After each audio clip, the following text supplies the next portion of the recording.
Daily Detroit is brought to you by the community. Support our work at patreon.com/dailydetroit. Welcome to your Daily Detroit for Wednesday, November 13th, 2019. I'm Jer Stays. And I'm Sven Gustafson. Two things on the show today.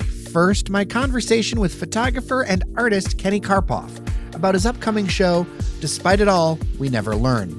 Karpov is a Detroiter, but spent time on the Mediterranean Sea from 2015 through 2019, documenting the refugee crisis there. His images are stunning and truly speak to our shared humanity. We talk about his experience. Then, me and Sven dive into the mess that is the business of local journalism. A report and email say that the Detroit Free Press is getting ready to shed 3 more reporters and a photographer. And that's just this round, with industry experts thinking there will be more early next year.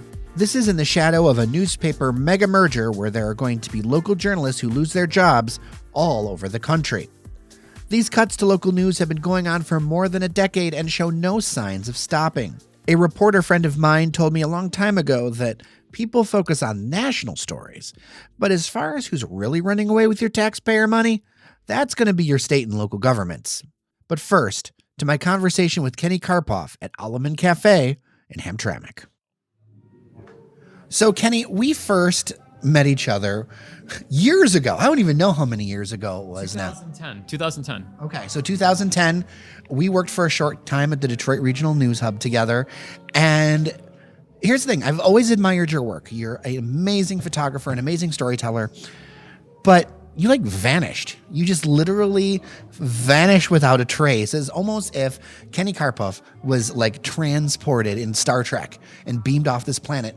But the truth is that you went to the other side of the planet. So where did you go after your stint here in Detroit? Well, essentially, I took a position with the BBC News that, unfortunately, I did not stay long at. I didn't enjoy working for them. And then I ended up taking a freelance position with the New York Times.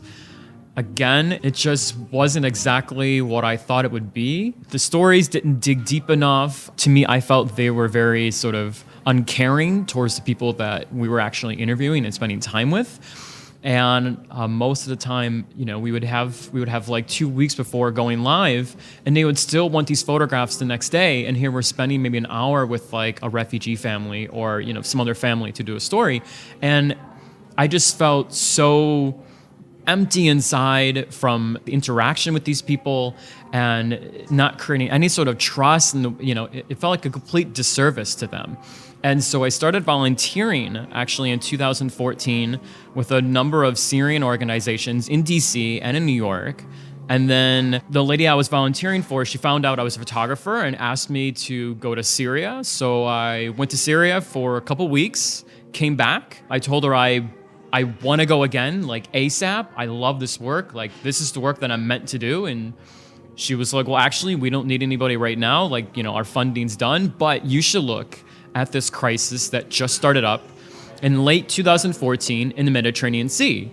It's Africans and sub-Saharan Africans and people from the Middle East, Syria and Iraq mainly, that are fleeing atrocities, civil wars, persecutions, and essentially they go on this insane journey through parts of Africa into the Sahara, where they meet smugglers. Smugglers take them across the Sahara into Libya, and then Libya is essentially the gateway to Europe, which is a limbo for them. That's where everything sort of falls apart for the people that I ended up meeting.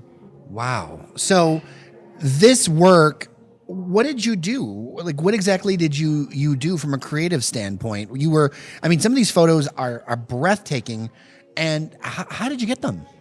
My main goal was to document the rescues at sea of the refugees and the first interaction on our little rib. And our rib is essentially a little sort of boat that we lower from the mothership that we're on.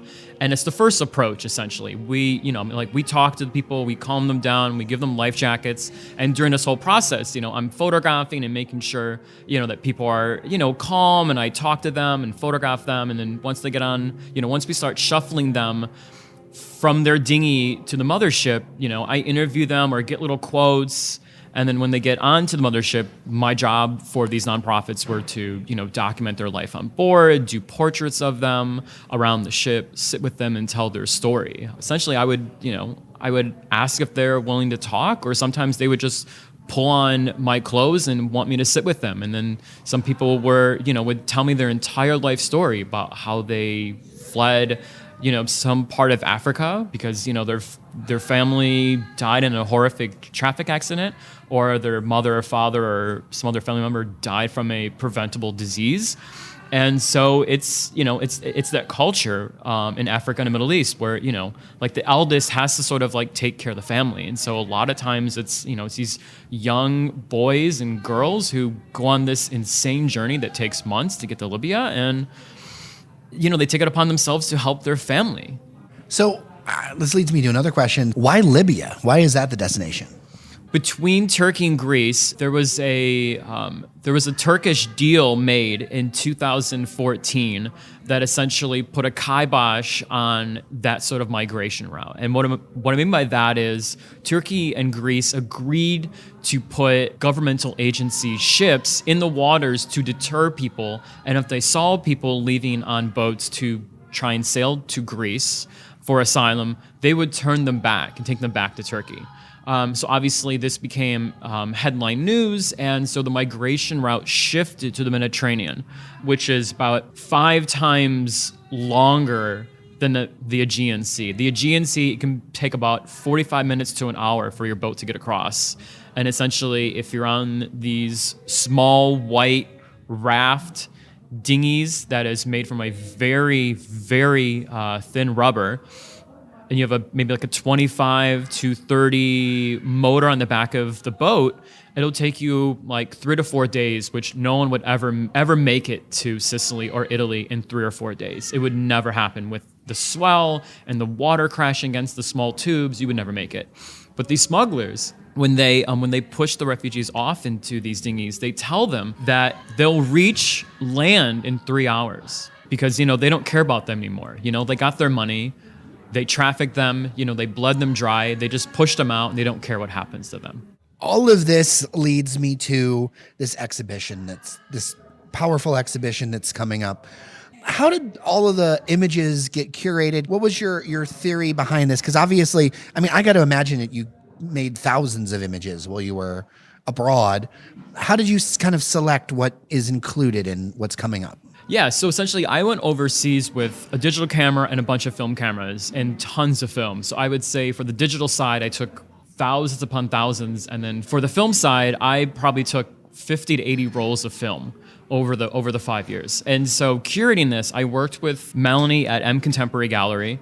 Her and I worked tirelessly for months, sort of selecting down from over 1,000 images to a couple hundred, then to 100, and then to about 50. And then we were stalemated for months at 50. And then we finally got it down to 21. And with the 21, we wanted to tell a very sort of cohesive storyline, so every little thing that I witnessed, everything that they witnessed on their journey, we wanted to tell that story in a very humane, uplifting way about the crisis. We wanted to show the reality. So the reality is, in the exhibition, is very graphic, but that's the reality that they lived in. That's the reality that they saw every day, and that's what I saw. So we didn't want to stay away from that, but we wanted to curate it enough where it was well-rounded and told a very sort of cohesive story about certain refugees on their journey and about sort of how they present themselves, what they look like, how the conditions are for them, what does it look like to, be on this massive boat sailing around the sea looking for refugees. So if people want to check out these 21 images, I know that your exhibition is opening soon. There's a big event around that, and then it's going to be going on for a while. Can you share the details on that? Yeah, so the opening is going to be November 22nd, which is a Friday night from 6 to 9 at M Contemporary Gallery in downtown Ferndale. It is across the street from the Ferndale Public Library. It is a multimedia exhibition. It's going to have 21 photographs, audio files to listen to their stories, firsthand accounts in Arabic and English, French and English. It's really beautiful. And then I also am having GoPro footage of what a rescue looks like and what a rescue shouldn't look like, essentially, where we come upon people that are essentially drowned or their boat has overturned. And so I'm showing the reality of that. And also stories will be coincided with the photographs as well. So emails and reports are starting to come out. The most public one by Deadline Detroit, that there are cuts coming to the Detroit Free Press, specifically 3 reporters and 1 photographer. And I mean, I don't necessarily always like to engage in media navel gazing, but I think it's important to talk about because of the impacts that continue to happen with local journalism in our community. And Sven, you are a former print journalist. You've actually been laid off before. Yeah, about 10 years ago. Yeah. So this has been an ongoing thing. So I wanted to talk to you a bit about where we're at now, like where we were, where we're at now, and kind of like where we're going. And because this is something that I think is losing more reporters, and I don't care if they're at our outlet or anywhere else, is bad. Yeah, it's bad. It's bad for democracy. It's bad for our country. So this at the Free Press, Deadline, by the way, is citing emails from the newspaper guild, the union, to its members, and it comes a day before, or comes ahead of an expected vote by shareholders of Gannett, which is the parent company that owns the Free Press, to basically vote on a sale to Gatehouse, right, which is a big newspaper owner.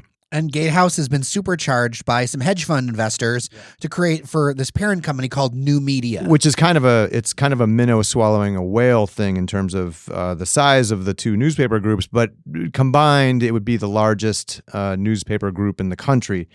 Everything we've been reading is that both companies are basically have been losing money. Their shares are down, revenues are down. Look, you mentioned that I used to be a print newspaper reporter. I was laid off because the newspaper was folding. The publication was shuttering, and I will never forget the advice of up here that who I called, and when this was all going on, he said, "Well, you could get another job in journalism, but it'd be kind of like jumping from one melting iceberg to another."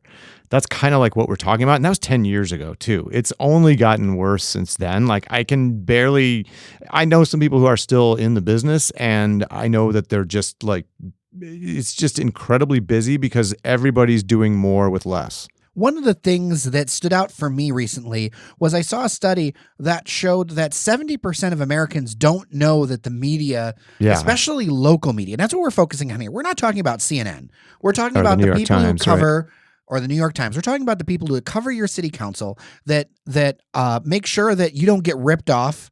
Your taxpayer dollars don't get ripped off to make sure that local businesses stay on the up and up. Like, that's what local journalism does. And 70% of Americans do not know that there are severe financial problems happening and that we are at basically the precipice of collapse. Right. I mean, they just see those stupid clickbait ads and the pop-ups and everything, and they go, well, there's ads all over this website. What's the problem? But But I can tell you as a publisher, they don't make you any money. They don't make you any money. Those ads, I mean, sure, it's a nice sidecar, but it is basically impossible. Right. It is impossible to do in-depth journalism in a text format and have it paid for by ads. It doesn't work. It doesn't matter how many visitors you bring, it's not going to work. And in part because a listicle of cat videos is much more profitable and more people click it en masse because you could access a national audience with a cat listicle. I mean, I mentioned last week, we had the November elections, a lot of local cities and townships and stuff had stuff on the ballot. And I mentioned how hard it was for me to find any kind of like third-party information about who was running for the open council seats where I live in Ferndale, right? I'd wager to guess that there were lots of cities across the Detroit area and, more broadly in Michigan that there was nowhere to go to find any information out. Like, what do you do? Like, if you don't have some kind of, local newspaper, which a lot of places don't anymore have a local paper. Or it's very or some kind of nonprofit service or something, or somebody just doing it out of the goodness of their heart. You're stuck with candidate websites if they have them, which Frank, of course it's limited value. I mean, you need that independent, an independent arbiter who's not beholden to either candidate or another to just give a forum. It's extremely important for democracy. And let's look at this to show you. I want to open up the kimono a little bit, to use a business term. It's a terrible term, but people use it. It is terrible. We talked about Ferndale. We did some back of the napkin calculations while we were in between interviews at TEDx Detroit, and looked it up. And I think it's 4,300 voters or so in the city of Ferndale. Cast ballots. Yeah, 4,300 people cast ballots. That's what you want to look at. Not registered voters, cast ballots.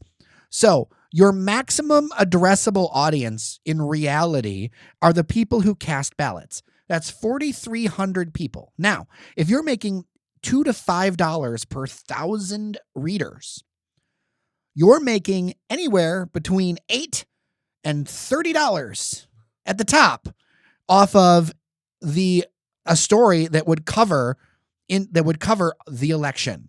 That's the most you're making from a digital ad perspective. There's no way you can cover things in an in-depth way with those economics ever. Yeah.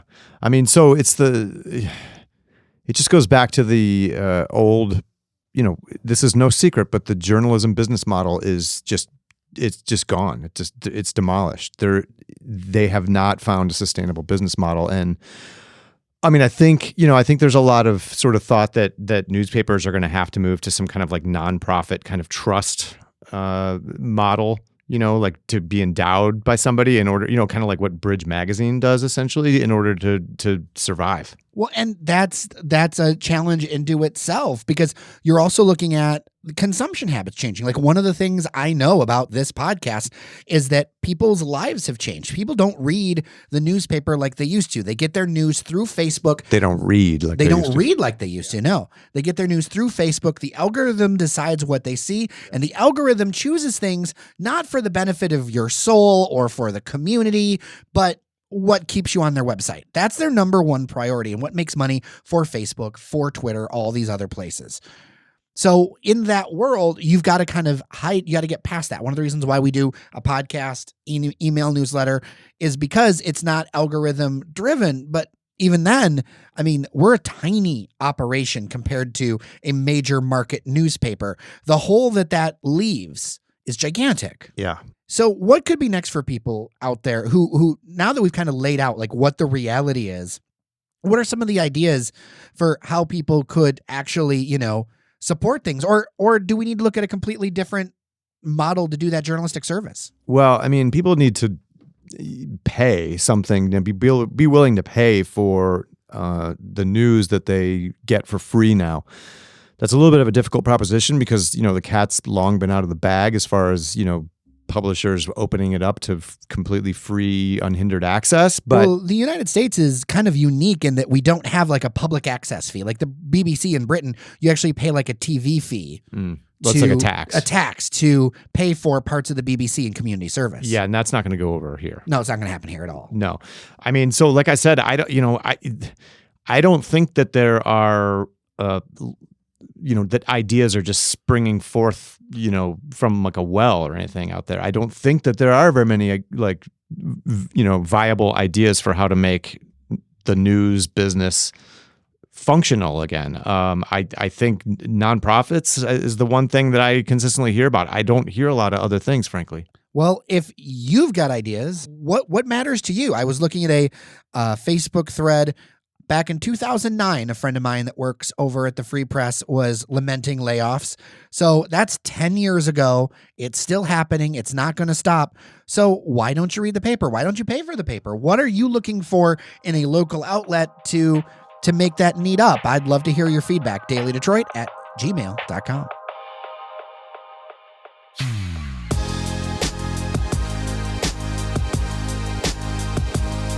All right, that'll do it for today's show. Sven's computer died, so he's off to figure out what's next. It's a tragic situation. He had to run out of the studio and unfortunately couldn't say goodbye, but he sends his best.